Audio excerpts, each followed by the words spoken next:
never ever, and this is a PSA, free advice, never ever set up a 2 of 2 multisig. Why?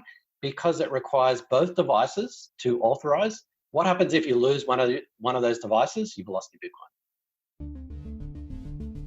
This is Bitcoin Basics Podcast with your host Ferris, that's me, and Gordon from Coin Compass. We're Bitcoin advisors and educators supporting business and individual investors to safely buy, manage, and control their private keys, Bitcoins. This podcast is strictly educational and is not intended to be financial or investment advice. Full disclaimer in the show notes and at the end of this episode.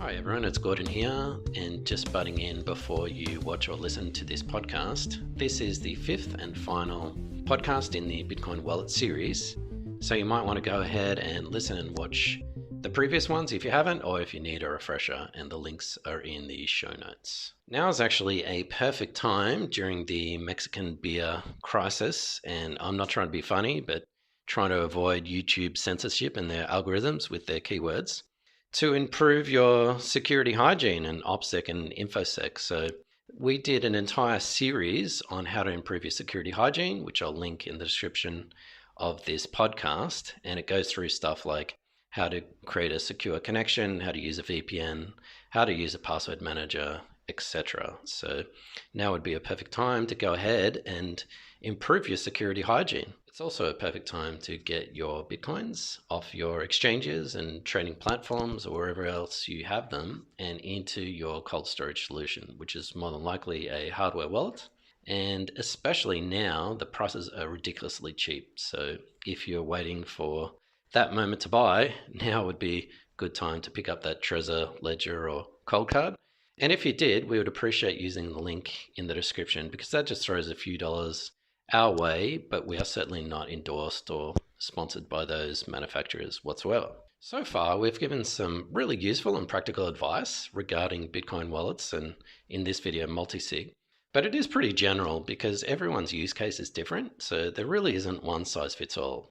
If you would like help on strategies of how to store your Bitcoin, especially for long term, feel free to contact us, coincompass.com/contact. And I'll also link some other resources in the show notes and description of this podcast. Last but certainly not least, can you please share this with your friends on social media? We don't ask for donations, we don't accept any advertising, because we want this podcast to remain ad-free so that we can give unbiased educational content and advice.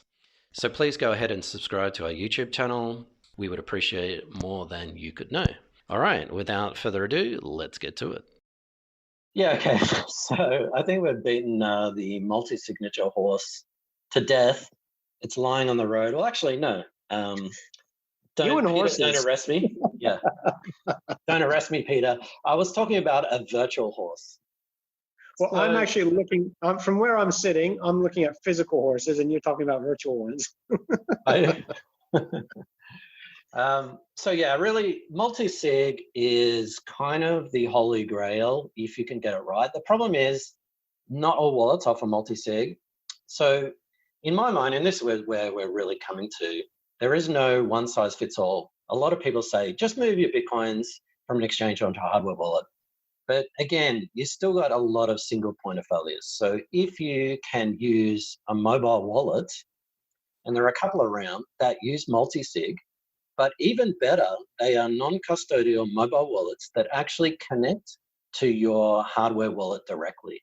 So for example, if you've got a Trezor or a Ledger, instead of just using their inbuilt software, which you have to run on a desktop computer anyway, you can actually use another mobile wallet to connect to your hardware device.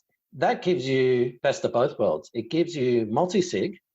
It means that your Bitcoins or your private keys are not stored on the mobile phone. They're actually stored on your hardware device.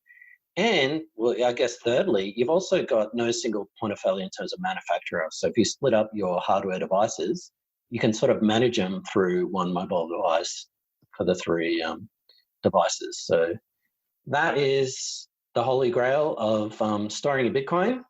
And if you do it properly with multisig, you don't even need to have your 24-word, 12-word passphrase.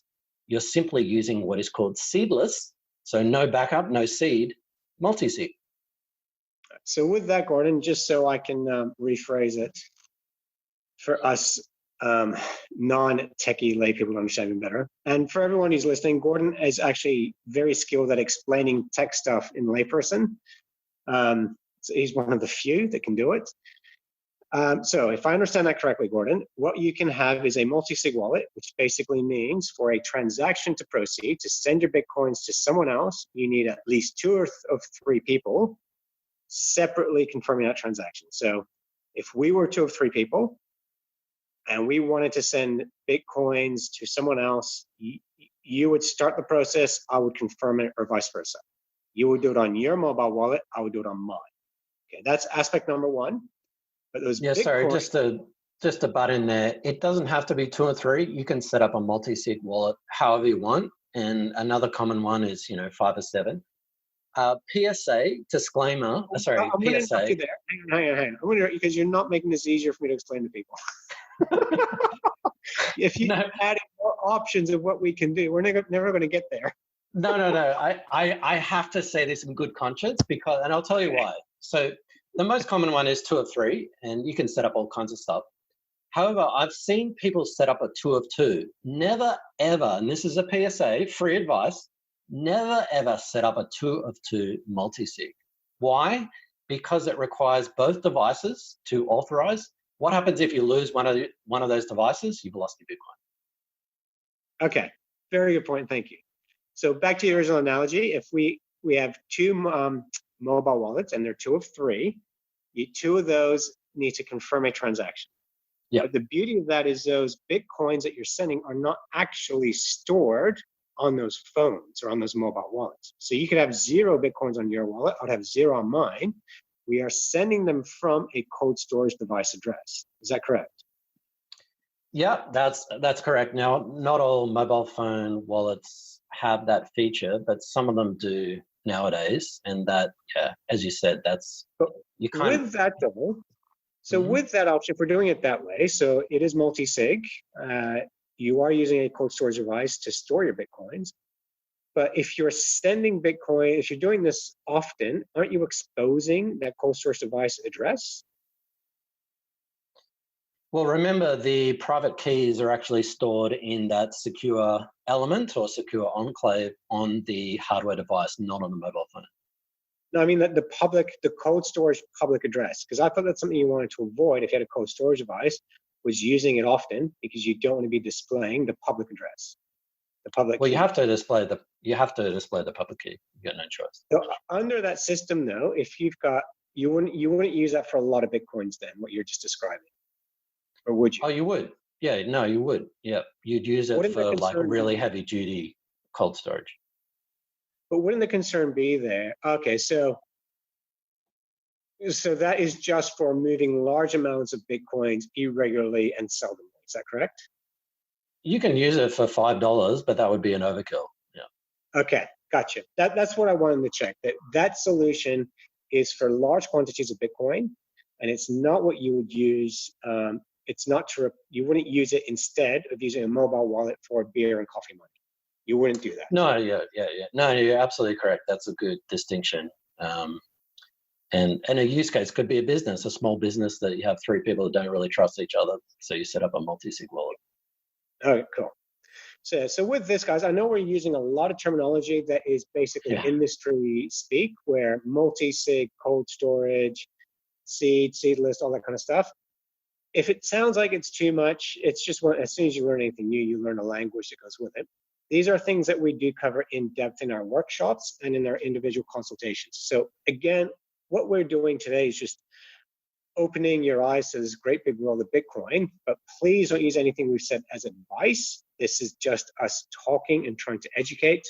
If you are after personal custodian solutions, non-custodian solutions, that's something we help you with. What that means is how to keep your own Bitcoin safe. And you can always attend one of our workshops where you learn a lot more how to do this, and you learn how to manage, store, and control your own Bitcoins. Coincompass.com. That's it. So we do have to plug ourselves in there, otherwise no one will hear of us. Exactly. So I think to sum up, because I'm getting really hot in here, there's no aircon or any moving air whatsoever.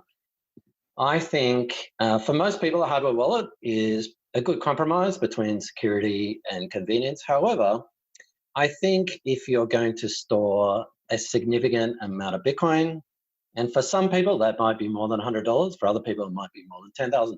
That's sort of up to each individual. You really want to reduce single points of failure, whether it's using only one manufacturer or using only one wallet or device or location or whatever. You want to minimize your risk as much as possible. Multisig kind of is not the silver bullet, but for example, if you're going to store a significant amount of Bitcoin, you really need a custom solution. And that probably is multi-sig with a variety of mobile wallets, hardware wallets, paper wallets, dispersed in different locations and all kinds of stuff as well. So it really isn't one size fits all. And just on that point, Gordon, I know how just paranoid you are with IT and doxing yourself. I believe you just doxed yourself then. You said you're getting really hot, which means we know you're somewhere in the Southern Hemisphere. There's daylight. The clock behind you reads 5:45, so we know it's evening time. So you've just narrowed your whereabouts down to, I think, somewhere between 20 and 30 million people. You might want to be more careful in the future. I'll have to blank out the clock.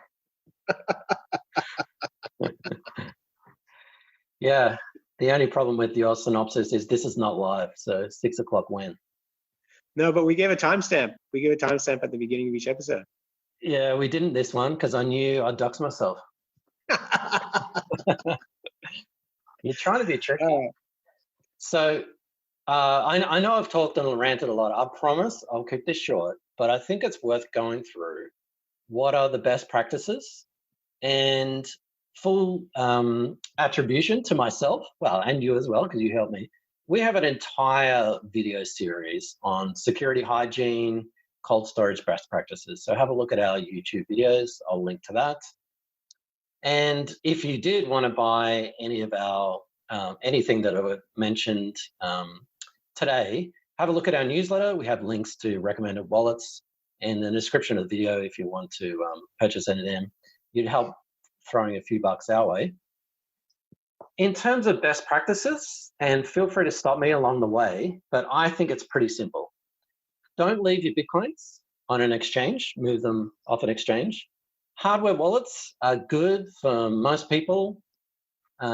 It's really all about how you store your backup phrase, your 24 or 12 word seed. If you have significant amounts of Bitcoin, definitely use multi-sig and a variety of different manufacturers. You may want to consider not using crypto wallets. So if you've only got Bitcoin, I would suggest using a Bitcoin only address. And actually something that we haven't even talked about is the $5 wrench attack, which I won't go into, but basically if someone sort of, asks you to give you, hold your gun to your head and say, give me all your Bitcoin. Every hardware wallet nowadays actually enables you to create a 25th seed or a PIN that you can have sort of like a hidden wallet. So you're keeping all your real Bitcoin in a hidden wallet, but to an attacker or someone with a gun to your head, you can give them sort of this dummy or this, wallet with like $20 or $30 in it. So using that definitely. And basic security hygiene, stuff like use a password manager, use a separate email address if you're going to be doing crypto stuff, use a VPN, use an ad blocker, all that sort of thing. You can find in our videos. So I think that's about it. I could rant on forever and ever and ever about OPSEC and InfoSec, but please stop me. No, it's really good stuff, Gordon. There is a lot more detail that we can provide, but for the sake of time today, we just won't be able to. Thank you very much, Gordon. I think we covered the main points. Indeed. All right. Thank you for listening, everyone. And please check out our website if you want to find out more. Yeah, and please share this with a friend. It doesn't cost you anything, but we're not asking for donations or we don't have advertising sponsorship. So please share this. If you're watching this on YouTube, please subscribe and share it. If you're listening to this on our website or on your podcast player, please give us a 5-star review and rating if you think we've deserved it on iTunes, Apple Podcast, and share it on social media. Thank you, everyone. Thanks, everyone. Until next time, Faris. Cool. You too. Thanks for watching or listening. Please visit coincompass.com/free to register to our socials and discover other free content. Subscribing, liking, and following helps this content remain ad-free. Until next time.